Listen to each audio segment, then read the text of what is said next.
Hi friends, எல்லோரும் எப்படி இருக்கீங்க? இன்றைக்கி வந்து அமாவாசை, அதனால் கோயிலுக்கு போகலான்னு சொல்லிட்டு எங்கள் குலதெய்வ கோயிலுக்கு வந்திருக்கோம். எங்கள் குலதெய்வ கோயில் பேர் வந்து ஐயனாரப்பன். ஃபஸ்ட்டு வந்து 12 மணிக்கு பூஜைன்றனால தான் எல்லோரும் வெயிட் பண்ணிகிட்டு இருக்காங்க. சாமி பொருள் வாங்கிட்டு வந்தீங்க எல்லோரும் கொடுத்துட்டு வெயிட் பண்ணிகிட்டு இருக்காங்க. சரி, அதுக்குள்ளேயே நம்ம வந்து விளக்கு போடலான்னு சொல்லிவிட்டு நான் வந்து ஃபஸ்ட்டு ஐயனாரப்பனுக்கு விளக்கு போட்டேன். பாருங்கள், விளக்கு போட்டுட்டு நல்லா எரியுது. நெக்ஸ்ட் வந்து விநாயகருக்கு விளக்கு போடணும், அதுக்கும் போட்டுட்டேன். அப்படியே ஒரு சாமி வந்து ஒவ்வொரு சாமியாக கும்பிட்டு வந்தோம்.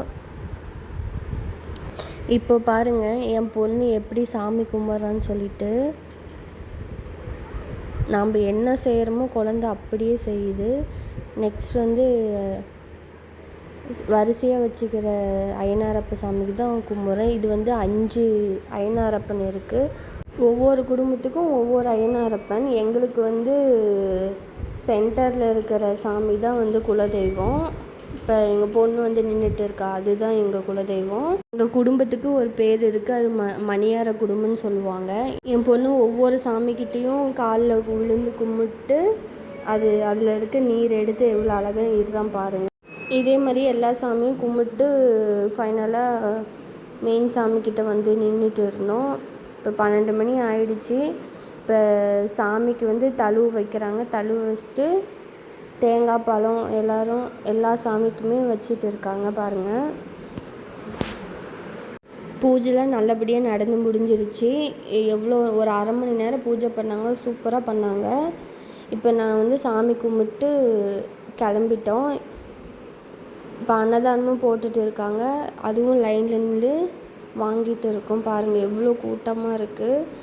அன்னதானம்னாலே ஸ்பெஷல் தானே. எப்பயுமே அமாவாசை கண்டா அன்னதானம் போடுவாங்க, மாதமும் போடுவாங்க.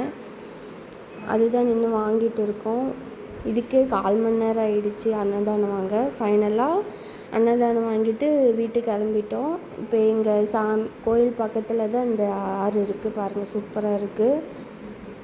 அப்படியே அழகாக இருந்துச்சு பார்த்துட்டு நான் என் பொண்ணு கிளம்பிட்டோம். வீட்டுக்கு வரத்துக்கு மணி 12 மணி ஆயிடுச்சு. வீட்டுக்கு வந்து சாமி பூவு எலுமிச்சப்பழம் எல்லாம் வச்சுட்டு இப்போ அன்னதானத்தை எடுத்துகிட்டு வந்து தான் சாப்பிட்டுட்டு இருக்கேன். பாருங்கள், தக்காளி சாப்பாடு, கேசரி, பொங்கல், வடை எல்லாமே போட்டிருந்தாங்க, சூப்பராக இருந்துச்சு. சாப்பிட்டு ரெஸ்ட் எடுத்துகிட்டு இருந்தோம். சரி, ஈவினிங் ஸ்நாக்ஸ் எதோ பண்ணலான்னு சொல்லிட்டு வெங்காயம் தான் இருந்துச்சு, வெங்காய பஜ்ஜி போடலான்னு சொல்லிட்டு எங்கள் ஹஸ்பண்ட் ரொம்ப நாளாக கேட்டுகிட்டே இருந்தாங்க. அதனால தான் செய்யலான்னு சொல்லிட்டு செஞ்சேன். இப்போ வெங்காயத்தை வந்து நல்லா ரவுண்டாக கட் பண்ணி வச்சுக்கிட்டேன். இப்போ தேவையான அளவுக்கு கடல மாவு எடுத்துக்கிட்டேன். இப்போ சோடாப்பு தேவையான அளவுக்கு போட்டுக்கிட்டேன். உப்பு 1 ஸ்பூன் போட்டாச்சு. மிளகாத்தூள் 1/2 டீஸ்பூன் போட்டுட்டு தண்ணி ஊற்றி நல்லா மிக்ஸ் பண்ணிக்கணும். பாருங்கள், பஜ்ஜிக்கு கொஞ்சம் நல்லா கெட்டியாக பிசைஞ்சு எடுத்துக்கணும். இப்போ பாருங்கள், நல்லா ஒட்டுற மாதிரி மாவு கரைச்சிக்கிட்டேன். இப்போ வெங்காயத்தை எடுத்து நல்லா டிப் பண்ணி சூடாகிற எண்ணெயில் போட்டு எடுக்கணும். இப்போ பாருங்கள், எண்ணெயில் நல்லா போட்டுட்டு காஞ்சிடுச்சு.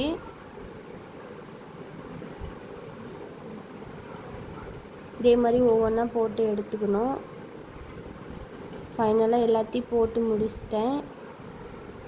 இப்போ 1 சைடு வெந்ததுக்கப்புறம் மறுபடியும் திருப்பி போட்டுக்கணும். 1 சைடு திருப்பினதுக்கப்புறம் இன்னொரு சைடு திருப்பி எடுத்தால் சுவையான வெங்காய பஜ்ஜி ரெடி. இப்போ கொஞ்சம் மாவு மீதி இருந்துச்சுன்னு சொல்லிட்டு கிழங்கு இருந்துச்சு, உருளைக்கிழங்கு பஜ்ஜி போடலான்னு சொல்லிட்டு உருளைக்கிழங்கையும் நல்லா ரவுண்டாக கட் பண்ணி வச்சுட்டேன். இப்போ மாவு மீதியாக இருக்குதுல்ல, அந்த மாவுலேயும் நல்லா டிப் பண்ணி எடுத்துட்டா சுட சுட உருளைக்கிழங்கு பஜ்ஜி ரெடி. எல்லாத்தையும் செஞ்சு முடிச்சிட்டேன். இப்போ எங்கள் ஹஸ்பண்டுக்கு கொடுத்துட்டு நானும் சாப்பிட்றேன். இப்போ பாருங்கள், உருளைக்கிழங்கு வந்து நல்லாவே வெந்துடுச்சு. நெக்ஸ்ட்டு வெங்காய பஜ்ஜி சாப்பிட்டு பார்த்தேன், அதுவும் நல்லா சூப்பராக இருந்துச்சு. காரம், உப்பு எல்லாமே கரெக்டாகவும் இருந்துச்சு. அவ்வளோதான் ஃப்ரெண்ட்ஸ் இந்த வீடியோ உங்களுக்கு பிடிச்சுன்னா லைக் பண்ணுங்கள், ஷேர் பண்ணுங்கள், கமெண்ட் பண்ணுங்கள். பாய்.